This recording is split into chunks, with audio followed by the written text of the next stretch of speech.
Lynn, you've recently been saluted the godmother of horror. Really? That's kind of a fun title. How does that honor make you feel? It made me feel wonderful. The fact that the fans are responding and relating to the characters I've portrayed is, for me, what that's all about. I mean, I consider horror one of the genres that I love, but I love all of it because I love acting and I love storytelling. And for me, the idea that I've been honored by the fans, which is kind of what that is, I think, as well as Wizard World, which has been kind enough to create this beautiful blown glass flames. It's really a fantastic tribute. I guess it's a kind of a trophy of sorts. And I say thank you. It's wonderful to be acknowledged for what I feel I have to give. Oh, that is fun. How do you think the title fits her? I think it fits well. I mean, could be fairy godmother of horror, but yeah. I was in the running too for godmother of right. horror. So my initial disappointment was about losing out. And then once I got over that, I realized it was good for Lynn. You could be maybe the Godfathers. That's not funny, but the godfather of horror. Why do you both think that this is the scariest franchise I've been talking too much today. Chapter. Scariest chapter in the franchise. Well, I mean, in a lot of ways, for me, this is the scariest chapter in the franchise because it's so grounded in the reality of our daily lives. Like, you know, the two main characters of the film are these two strong women that are at different points in their lives but share a lot of the same problems. You know, we all have these problems when we're at a crossroads. We don't know what to do. We're lost. Every one of us gets lost. And that's when we're at our most vulnerable. And when you're vulnerable, you let these spirits in. That's when they attack. They don't attack people who are at their strongest, who have their armor up.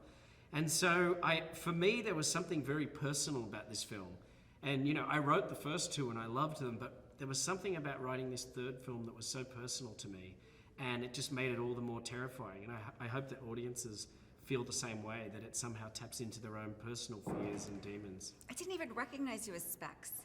Oh, good. It's weird. Yeah, great. Like, how did you change yourself? Like, I was like, is that him? I don't know. It's like Superman, though. You just put on the glasses and you're a whole different person. Even I didn't recognize him for a minute on set. I see this my favorite now new word is schlumpy. The little schlumpy guy in the little blue jacket, and he's got his little glasses on. I thought, oh, wait, that's our director.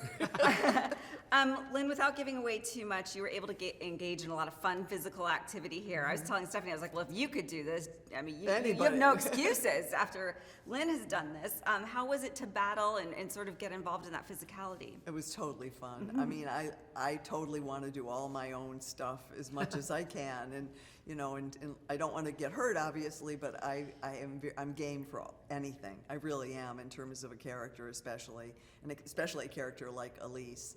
And it was a great curve to take in terms of a turn to take, I should say, in terms of the character's development, and the elements were all there to make it really scary and fun, and I think the audience is going to be surprised and delighted. One last question for you both: why should fans come see Insidious Chapter 3? I think fans should come and see. Sorry, I'll start that again. I think fans should come and see Insidious Chapter 3 because they're going to get a film that's very much connected to the other two films. It'll fill in a lot of the gaps and colour in a lot of stuff about Elise and the further and other facets of the series. But I also think they're going to get, you know, scared more than ever. I think that with this one, we've really tried to up the ante on what was great about the first two, you know, and kind of cut away all the fat and just boil it down to its core essence. And you know, Insidious films have always been known for how terrifying they are, and I think we've really kind of taken it to another level with this one, so they have to go. And I think people should come see Insidious Chapter 3 because I think it's the scariest of the franchise so far, because it attacks you in a place you're not expecting, and I think it's scary in new places that the other two didn't unearth, and I think this literally is insidious. It creeps into you in a way you aren't expecting. It opens you up, and then it gives it to you. And I love how you snuck the clown in at the end. There's always a clown. Oh, yeah, always. And at the end, I had to watch it like this the whole time.